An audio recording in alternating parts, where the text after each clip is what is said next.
pressers for No Man's Sky would have definitely caught this and said something that, you know, for a non-hardcore player, this would be, you know, very intense experience for them, right? Yeah. Like they'd feel not non-immersive, they'd feel like they were lucky. But when you can repeat it, hardcore gamers will exploit it, and the moment that the casual player says, "Oh, you know that thing that I thought I was super special and all that sort of thing," everybody's doing it. It wasn't special. So, well, I mean, I'm enjoying it so far. You know, and I have noticed when I log in, you know, that there was a couple of different changes, you know, or whatever. That it's like something didn't save or did save, or I think I had something in my inventory, but I didn't remember, you know, because I wasn't expecting that to happen. Because I'm used to, you know, things being exactly the way it is as soon as you log in from other games, you know. But, rollbacks not included, so.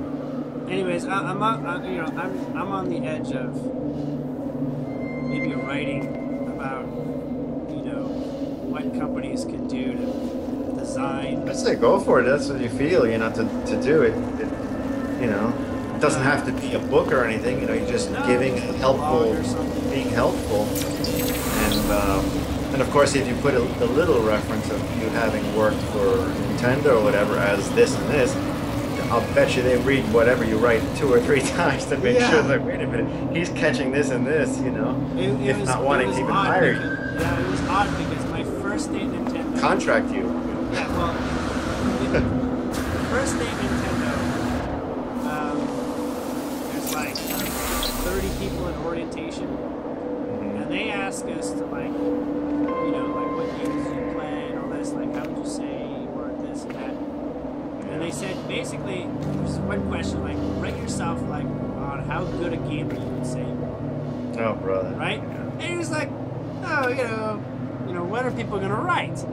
Yeah. And here I am, I'm like, I don't care. I'm putting 10. Just doing it. Like, I could have people laughing at me, or maybe I would find out everyone put 10 or something. But at the end of the meeting, they said, all right, they went through it. 2 guys, we need, like, really, really good players for a special secret project. And I was one of the 2 people. Apparently, I was one of the only 2 people who put a 10 on their thing. And what was the project? Or? It was Conker's Bad Fur Day. I don't think I know that. That was an N64 game at the end of the N64's life. It was the first mature title that Nintendo did. Oh, okay. And they actually put it in a secret room behind another locked door away from the other testers. I mean, it's already locked doors behind locked doors, right? I just saw some video like the Lego building is like one of the 10 most secret buildings in the world or something in Sweden or whatever it is. I'm like, Lego? Come on, what? Yeah, you know. Really? Yeah, I saw some video, you know, that they put out like the best this, the best that, and apparently the Lego building in, I don't know what country, I think it's Sweden or whatever, there's a room or there's a building that's supposed to be one of the most secret in the world, one of the top 10 according to this video, you know. Yeah. But it was a serious video, you know, the secret intelligence of Britain being one of them, and a couple of the logical ones. But, you know, you'd think Lego, who the hell? How does that work? Like I care what kind of bricks are being put up or what, you know? I don't know. But I guess now that they're collector's items, right? Some of them. There's a lot of...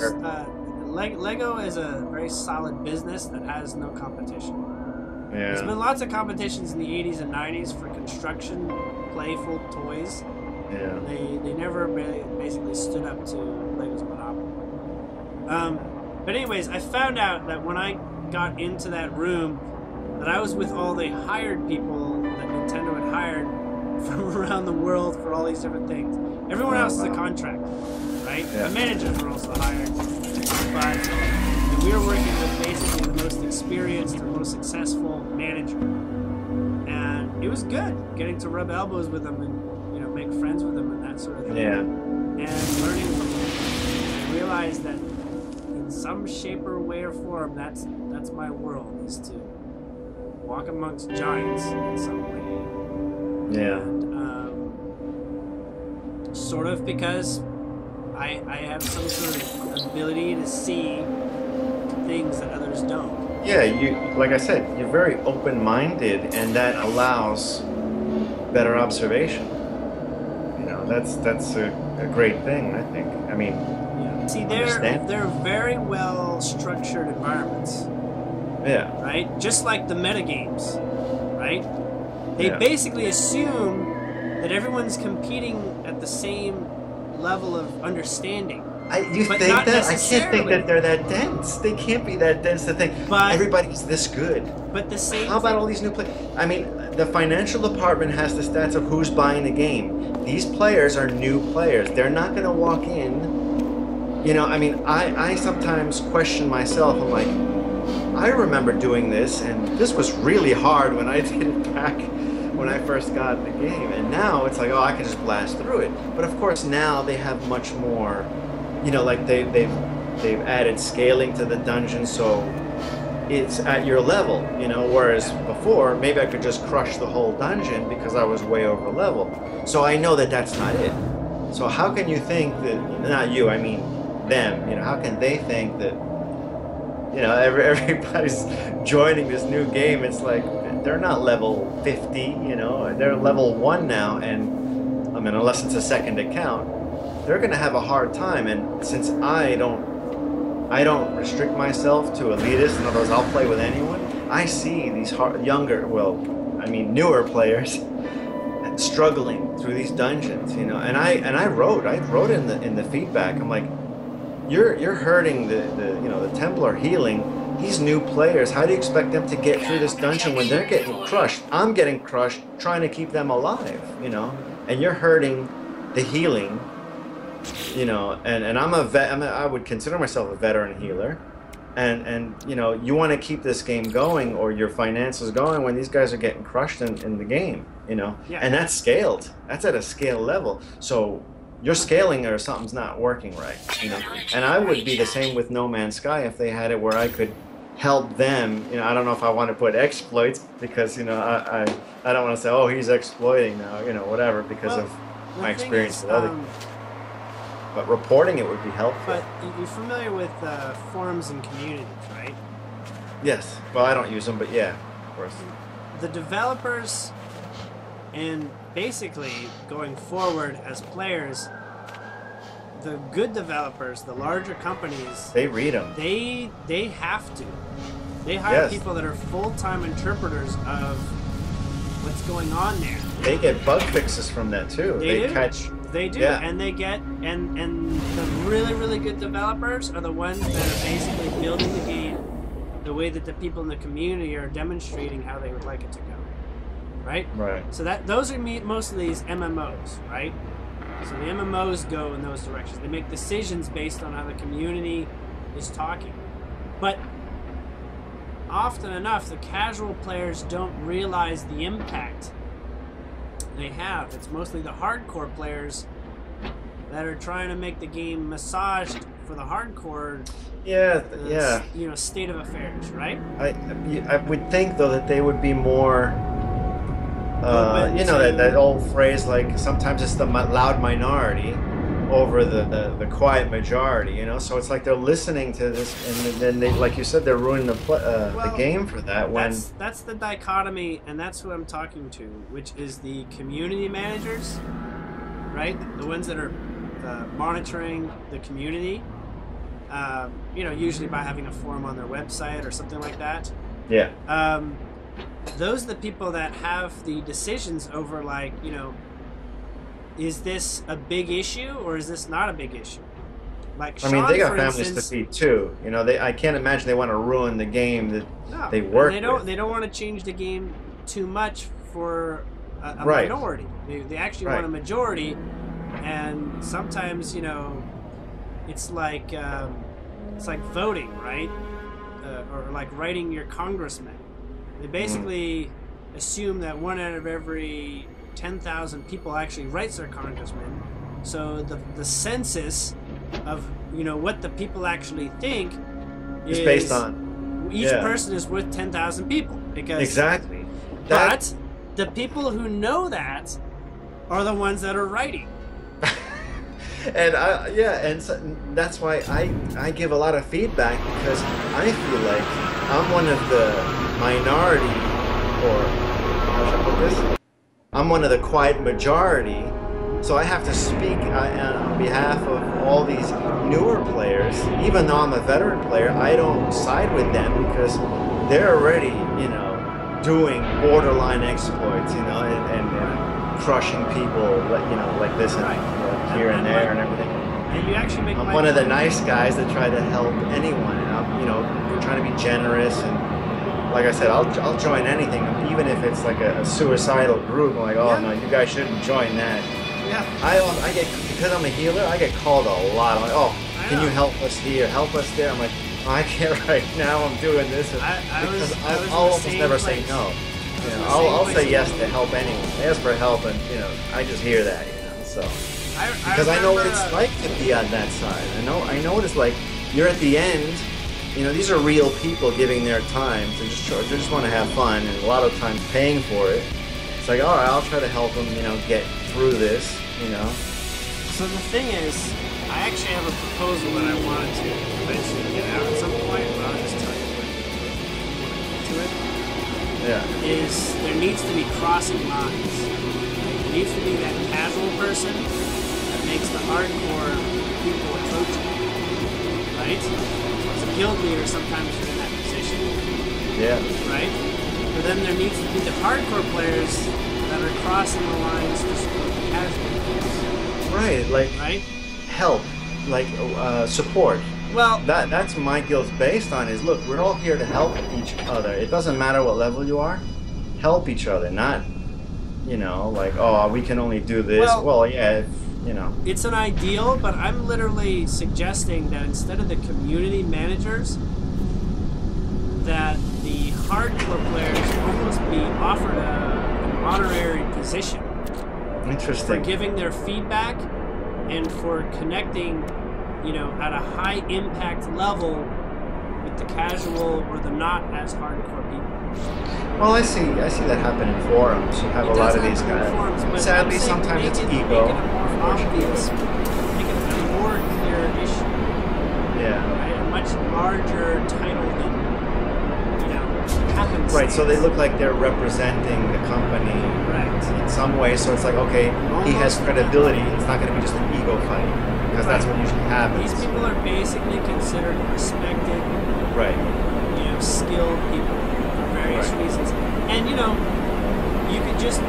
identify these people by just pulling numbers off, things that are happening. Yeah. I could just basically pull who's doing the most damage in the game right now. Well, yeah, they got the database. They have databases, They have databases, independent databases for what I use, and not I use, but because I'm not really into, again, competition, but I've seen, where am I? Mostly to promote my guild it was, but I noticed where I'm up on this list of the healers, for example, and they're all in Europe. I'm like the only one in North America that's on the list, and of course that's skewed because that's a European database. So if I'm in the, I'm sure there's a lot more North American players that are a lot better, but you can see from those statistics, oh, this guy's amazing. I don't know how he got those kind of numbers until I used a certain, let's say, spell in a certain place. I'm like, oh, okay, he's doing this, and basically just mashing a button. He's healing, he's not cheating, but it's what he did to keep the group alive. Now I'm getting these tremendous numbers, in a very short amount of time.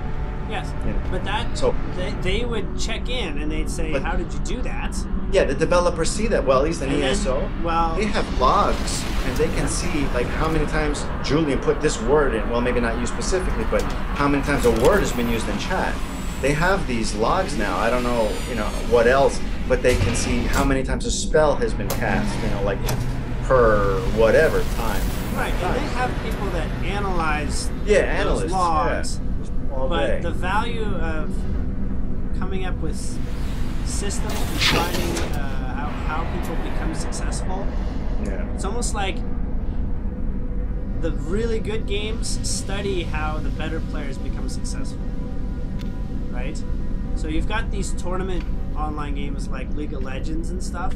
I heard of it. Yeah. I mean, it's the #1 tournament game out there.